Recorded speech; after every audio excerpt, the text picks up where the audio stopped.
반갑습니다. 부동산 투자 여행의 박일입니다.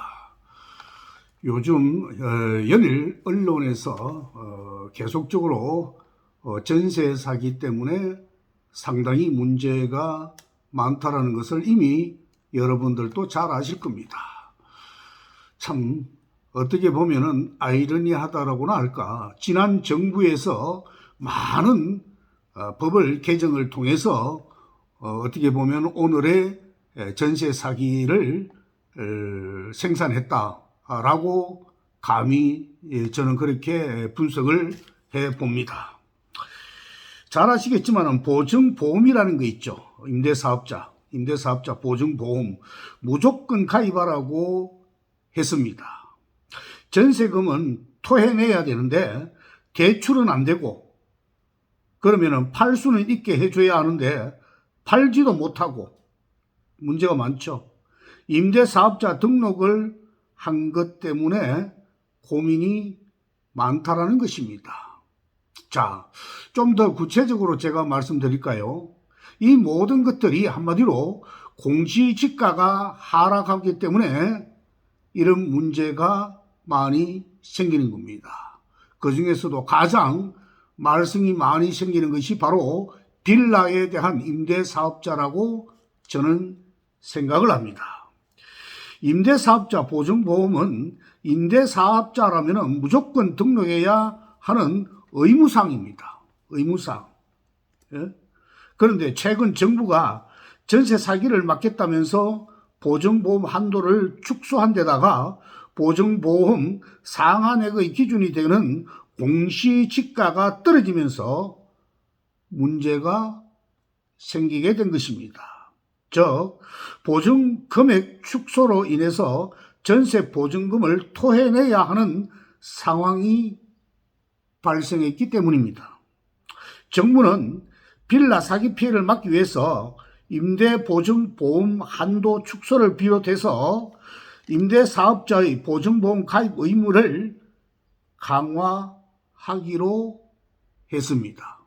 아울러서 임대사업자 보증보험의 기준이 되는 공시지가 하락에 대해서 임대사업자들이 당연히 직격탄을 맞게 된 것이다 라고 보여지겠죠.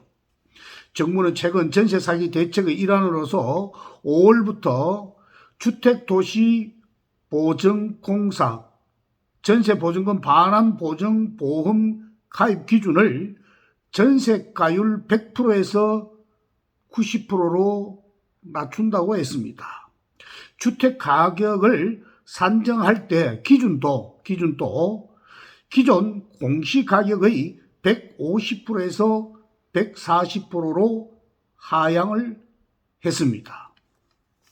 정부는 보증보험 가입 심사 때는 감정가액을 우선 적용하던 주택 가격 산정 방식을 실거래가와 공시가격을 우선하는 방식으로 바꾸기로 했다라는 점입니다. 시세가 형성되지 않은 빌라를 중심으로 일부 감정평가사가 임대인과 짜고 시세를 부풀리는 폐단이 있었기 때문에 문제가 많았던 것이죠.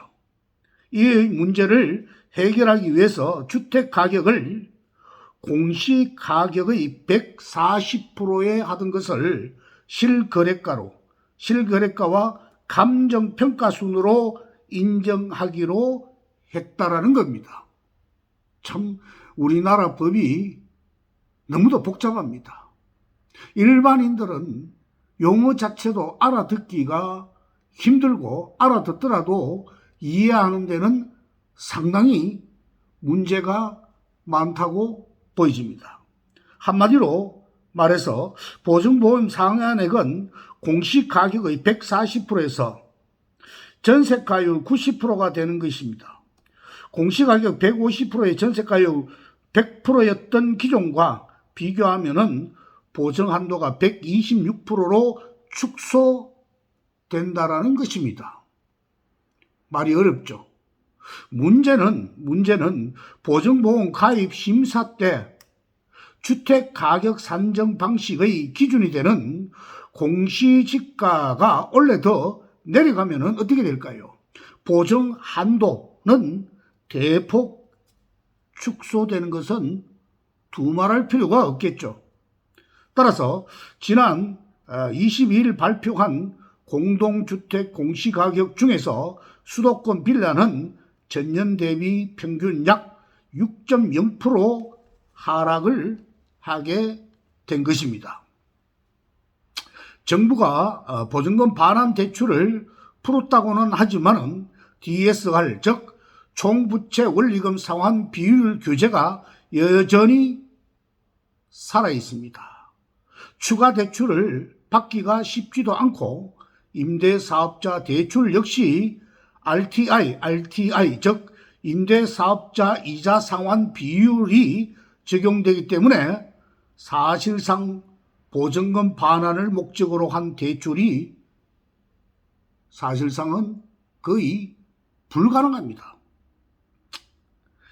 임대사업자들은 등록 의무 기간 때문에 집을 팔고 싶어도 팔 수가 없습니다. 의무 기간을 못 지키고 팔 경우에 과태료가 건당 최대 3천만 원까지 물어야 됩니다. 국토교통부는 전세 가율이 90%를 초과하더라도 임차인은 보증부 월세 등을 선택함으로써 보증에 가입할 수 있다라는 입장을 세우고 있습니다. 자, 여러분들, 복잡한 이런 내용 일반인들은 이해할 수도 없습니다. 연일 언론에서 떠들고 있는 전세 사기의 문제, 근본 문제부터 해결하지 않는 이상은 항상 이 문제는 생길 것이라고 저는 감히 말씀드립니다. 수고 많았습니다.